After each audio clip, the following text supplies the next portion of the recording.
আসসালামু আলাইকুম। এমএস কিচেনে সবাইকে স্বাগতম। আশা করি সবাই ভালো আছেন। আলহামদুলিল্লাহ আমিও ভালো আছি।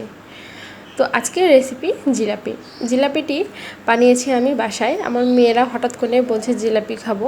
তো সবসময় তো আর দোকানে জিলাপি পাওয়া যায় না, তো সেজন্য বাসাতেই জিলাপিটা আমি করে দিয়েছি।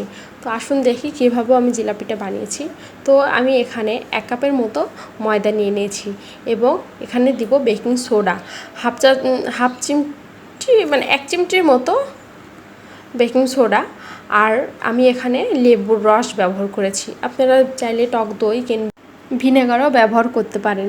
তো আমার ঘরে লেবু ছিল, সেজন্য আমি লেবুটি ব্যবহার করেছি। এখন আমি এগুলো একসাথে মিক্স করে নিব। এখানে আমি 1 চিমটি লবণ দিয়েছি, লবণটা স্কিপ হয়ে গিয়েছে। তো তারপর আমি আস্তে আস্তে পানি দিয়ে আমি এটির একটা গোলা তৈরি করে নেব।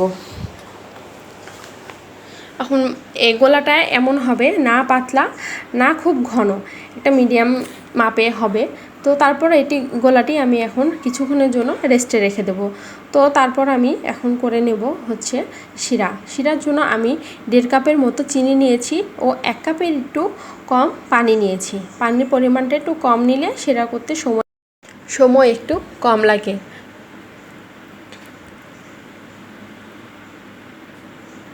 তো তারপর আমি চিনিটি ভালো করে যাতে গলে যায় সেজন্য একটু নেড়ে দেব।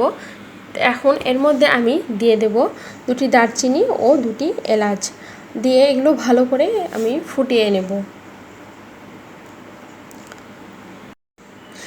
চিনির শিরাটি এই তো ফুটে উঠেছে, দেখতে পাচ্ছেন। এখন আমি এর মধ্যে একটু ফুড কালার ব্যবহার করব।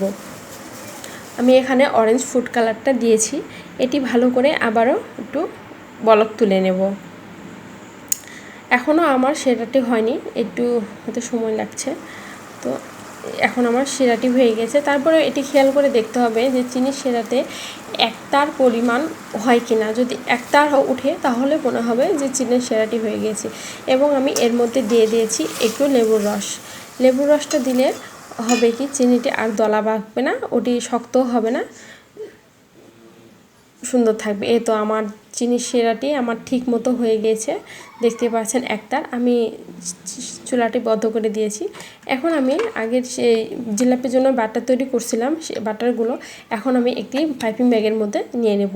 আমি এটি পাইপিং ব্যাগ দিয়ে করেছি। অনেকে বোতল দিয়ে করে, বোতল দিয়ে চাইলে করা যায়। তো আমার কাছে পাইপিং ব্যাগটা দিয়ে সহজ হয়, সেজন্য পাইপিং ব্যাগ দিয়ে করেছি। এদিকে চুলায় তেল গরম করে দিয়েছি, একটু দিয়ে দেখছি যে এটি হয়েছে কি না। তো দেখছি তেলটি ঠিকমতো গরম হয়ে গিয়েছে। এখন আমি আস্তে আস্তে জিলাপির প্যাঁচগুলো দিয়ে দেবো। দেখতে পাচ্ছেন আস্তে আস্তে জিলাপির প্যাঁচটি দিয়ে দিয়েছি। দেখতে পাচ্ছেন একটা দেওয়ার পরে কি সুন্দর ফুলে উঠেছে। এটি যখন একটি সাইড হয়ে যাবে তখন আমি আবার আরেকটি দেব। এভাবেও আমি একসাথে 3 থেকে 4টি ভেজে নিয়েছি। এখন আমি সকল জিলাপিগুলো এভাবেই ভেজে নেব। এভাবে আস্তে আস্তে জিলাপির প্যাঁচগুলো দিয়ে দিয়েছি। এখন আমি এগুলো একটু লাল হওয়া পর্যন্ত ভেজে নেব। এগুলোর এক পাশ ভাজা হয়ে গিয়েছে, এখন আমি উল্টে দেব আর এক পাশ একটু লাল হয়ে ভাজার জন্য।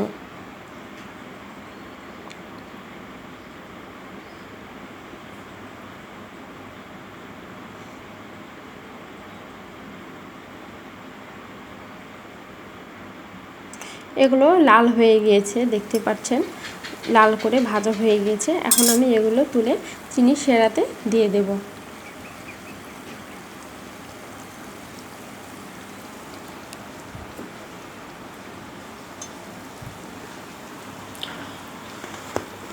এভাবেও একে একে সব জিলাপিগুলো আমি চিনি শিরাতে দিয়ে দেবো। দিয়ে একটু মানে কিছু পরিমাণ ভিজিয়ে রাখবো। বেশিক্ষণ ভিজিয়ে রাখা যাবে না, বেশিক্ষণ ভিজিয়ে রাখলে এটি নরম হয়ে যাবে। একটু ভিজিয়ে চিনি শিরাতে একটু ডুবিয়ে আমি এটি তুলে নেব। আর এটি তোলার আগে এটি আমি ভালো করে কাঠি দিয়ে ঝুলিয়ে রাখবো, যাতে শিরাগুলো নিচে পড়ে যায়।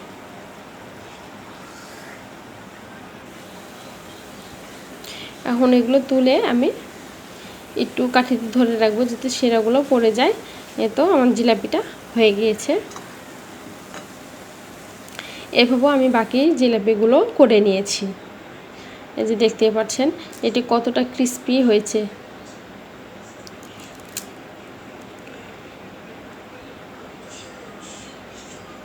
তো আমার ভিডিওটি যদি ভালো লাগে তাহলে একটি সাবস্ক্রাইব করে দেবেন। সবাই ভালো থাকবেন, দোয়া করবেন। আল্লাহ হাফেজ।